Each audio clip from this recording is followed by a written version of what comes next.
Buenos días, hermanos, hoy es 8 de enero. Durante varios siglos, los judíos se habían esforzado para probar cómo y dónde se había cumplido la promesa que Dios había dado por Ageo.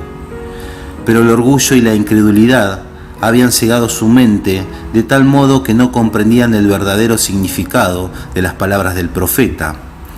Al segundo templo no le fue conferido el honor de ser cubierto con la nube de la gloria de Jehová, pero sí fue honrado con la presencia de uno en quien habitaba corporalmente la plenitud de la divinidad, de uno que era Dios mismo manifestado en carne. Cuando el Nazareno enseñó y realizó curaciones en los atrios sagrados, se cumplió la profecía gloriosa. Él era el deseado de todas las naciones que entraban en su templo. Por la presencia de Cristo y solo por ella, la gloria del segundo templo superó la del primero. Pero Israel tuvo en poco al anunciado don del cielo, y con el humilde maestro que salió aquel día por la puerta de oro, la gloria había abandonado el templo para siempre. Así se cumplieron las palabras del Señor, que dijo: «He aquí vuestra casa os es dejada desierta». San Mateo 23, versículo 38.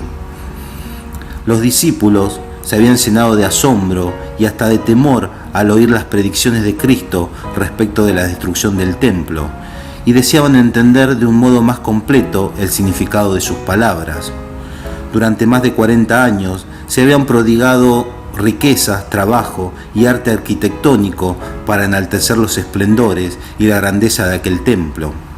Herodes el Grande y hasta el mismo emperador del mundo contribuyeron con los tesoros de los judíos y con las riquezas romanas a engrandecer la magnificencia del hermoso edificio. Con este objeto habían importado de Roma enormes bloques de preciado mármol de tamaño casi fabuloso, a los cuales los discípulos llamaron la atención del maestro, diciéndole: «Mira qué piedras y qué edificios». San Marcos 13, versículo 1.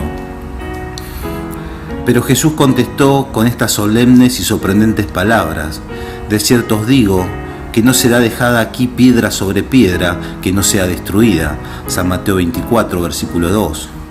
Los discípulos creyeron que la destrucción de Jerusalén coincidiría con los sucesos de la venida personal de Cristo, revestido de gloria temporal, para ocupar el trono de un imperio universal, para castigar a los judíos impenitentes y libertar a la nación del yugo romano.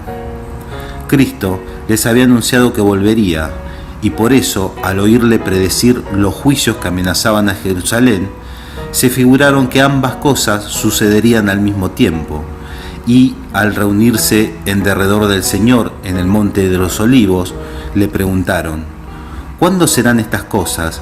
¿Y qué señal habrá de tu venida y del fin del mundo?». San Mateo 24, versículo 3. Lo porvenir les era misericordiosamente velado a los discípulos. De haber visto con toda claridad esos dos terribles acontecimientos futuros, los sufrimientos del Redentor y su muerte, y la destrucción del templo y de la ciudad, los discípulos hubieran sido abrumados por el miedo y el dolor. Cristo les dio un bosquejo de los sucesos culminantes que habrían de desarrollarse antes de la consumación de los tiempos.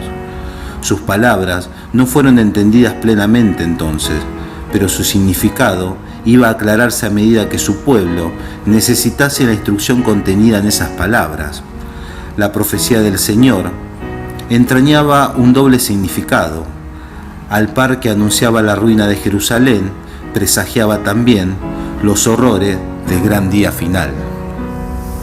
Bueno, hermanos, será hasta mañana desde Buenos Aires, Argentina, para el Fuerte Pregón en Perú. Bendiciones. Esta lectura es del libro El conflicto de los siglos de Elena de White. Amén, hermanos.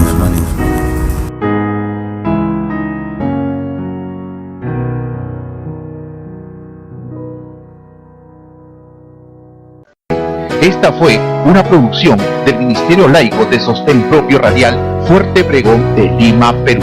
Búscanos en www.fuertepregón.com y rodoherrera14@hotmail.com.